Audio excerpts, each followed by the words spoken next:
हैं और फिर समझा गया। एक इमोशनल सस्पेंस से भरी सिनेमैटिक कहानी। जिंदगी में कुछ रिश्ते शब्दों के मोहताज नहीं होते, कुछ कहानियां चीखती नहीं, बस खामोशी से सिसकती हैं। और कुछ रिश्ते ऐसे भी होते हैं जो कभी कहे नहीं जाते, फिर भी पूरी उम्र समझ लिए जाते हैं। खामोश घर का सच। उत्तरी भारत के एक वीरान पहाड़ी गांव में बर्फ की सफेद चादर के बीच एक पुराना लकड़ी का घर खड़ा था। उस घर की दीवारों में यादें थीं, पर आहटें नहीं। एक बूढ़ा आदमी रघुवीर रोज उस खिड़की के पास बैठा रहता, बाहर देखता, जैसे किसी का इंतजार करता हो, या शायद किसी बीते वक्त को फिर से जीने की कोशिश। उस घर में एक और रूह थी, सिया, उसकी गूंगी और बहरी बेटी। पर सिया सिर्फ गूंगी नहीं थी, उसके भीतर एक दर्द था जो बचपन से दफन था, एक राज जो उसके होठों से तो नहीं लेकिन उसकी आंखों से रोज बहता था। रिश्तों की जुबान। सिया को बोलना कभी नहीं आया, पर उसने अपने पिता की आंखों को पढ़ना सीख लिया था। रघुवीर ने कभी उसे बेटी कहकर पुकारा नहीं, लेकिन जब वो चुपचाप उसके लिए सर्दियों में गर्म जुराबें बुनता तो सिया मुस्कुरा देती, क्योंकि वो जानती थी यही उसका मैं तुझसे बहुत प्यार करता हूँ था। गांव वाले कहते थे ईश्वर की मर्जी थी जो बच्ची गूंगी पैदा हुई, पर रघुवीर जानता था ये कोई मर्जी नहीं थी, ये एक सजा थी। पर किस बात की सजा? यही सवाल हर रात उसकी आंखों से टपकता और सिया की खामोशी में कहीं गूंजता। वो एक रात जब बिजली चली गई थी और गांव अंधेरे में डूबा था, सिया ने अपने पिता की पुरानी तिजोरी खोली। उसे वहां एक पुराना खत मिला जिसमें लिखा था, मैं जानती हूँ जब सिया पैदा हुई थी तब कुछ ऐसा हुआ था जो किसी को नहीं बताया गया। अगर ये राज कभी खुला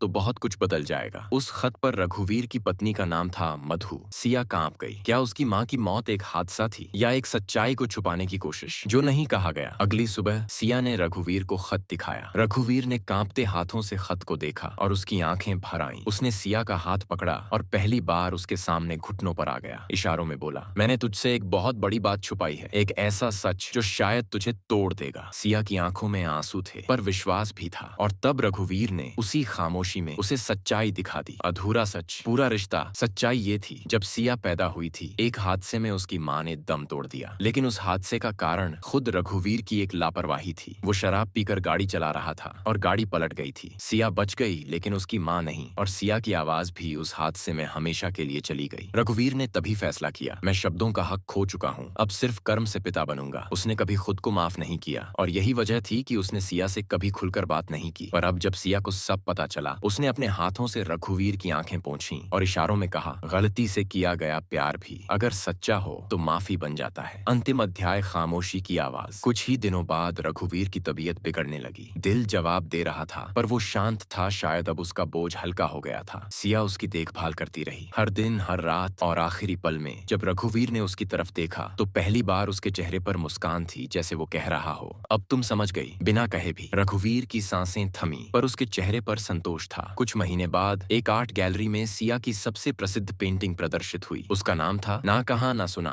फिर भी समझा गया। अंत।